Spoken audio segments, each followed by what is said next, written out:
एक दिन निमाई को पास बिठाकर विश्वरूप आंगन में पुस्तक पढ़ रहे थे। वे पुस्तक में तल्लीन हो गए। निमाई को अवसर मिला। वह रेंग रेंग कर आंगन के दूसरी ओर जा पहुंचा। वहां एक नाग देवता बैठे थे। निमाई उन्हें खिलौना जान उनके साथ खेलने लगा। शची माँ रसोई बना रही थी, पर उनका ध्यान निमाई में ही लगा हुआ था। कुछ देर उन्होंने दोनों भाइयों में से किसी का शब्द ना सुना तो रसोई घर में से ही पूछा, विश्वरूप, निमाई सो गया क्या? विश्वरूप ने चौंक कर अपने चारों ओर देखा और कहा, माँ, निमाई तो यहाँ नहीं है। सुनते हो? माँ अनिष्ट की आशंका से दाल भात छोड़ रसोई के बाहर आई, चारों ओर नजर दौड़ाई और सहसा जोर से चीख पड़ी। उनकी चीख सुन पास पड़ोस के लोग भी दौड़ आए।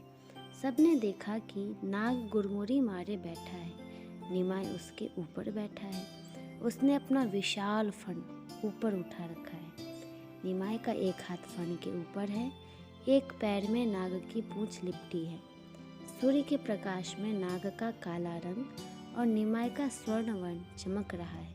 निमाई हंस रहा है, मानो काल रूपी सर्प पर अपनी और अपने आश्रित जनों की चिर विजय की घोषणा कर रहा है।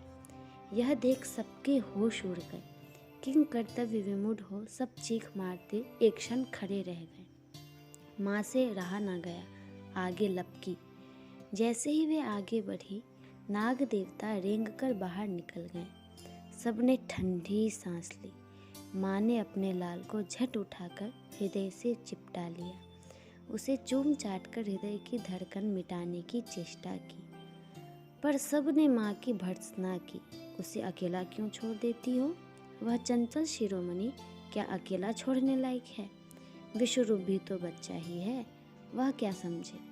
वह तो कोई कुल देवता ही था जिसने निमाई की कोई क्षति नहीं की। और कोई सांप होता तो ना जाने क्या करता। कोई महिलाएं निमाई का मुंह चूमकर कहने लगी, तुझे सांप ही खेलने को रह गया था। दोस्तों, ऐसी ही एक घटना निमाई की अपहरण की है।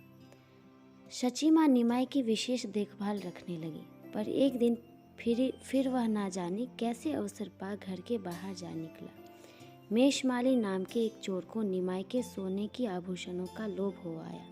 वह उन्हें कंधे पर चढ़ा एकांत स्थान की तरफ ले जाने लगा। कुछ देर पश्चात निमाई को घर में ना देख हाहाकार मच गया। मिश्र जी, विश्वरूप और पास पड़ोसी सब उसे खोजने निकल पड़े। शची माँ पागल की तरह एक घर से दूसरे घर में दौड़ दौड़ कर जाने लगी, पर निमाई का कहीं पता नहीं। उधर निमाई के दिव्य स्पर्श और उसके मुख चंद्र के दर्शन से चोर की चित्तवृत्ति शुद्ध हो गई। वह अपने कृत्यों पर पश्चाताप करने लगा। मन ही मन भगवान से क्षमा प्रार्थना करता हुआ निमाई को घर पर छोड़ गया। वही भाग्यवान पापी जगत उद्धारक निमाई का प्रथम कृपा पात्र बना। किसी ने निमाई के माता पिता को जाकर समाचार दिया कि निमाई तो घर पर खेल ही रहा है। घर लौटकर उन्होंने उसे छाती से लगाया। शेष आगे। यदि यह कहानी पसंद आए तो निश्चित लाइक करें।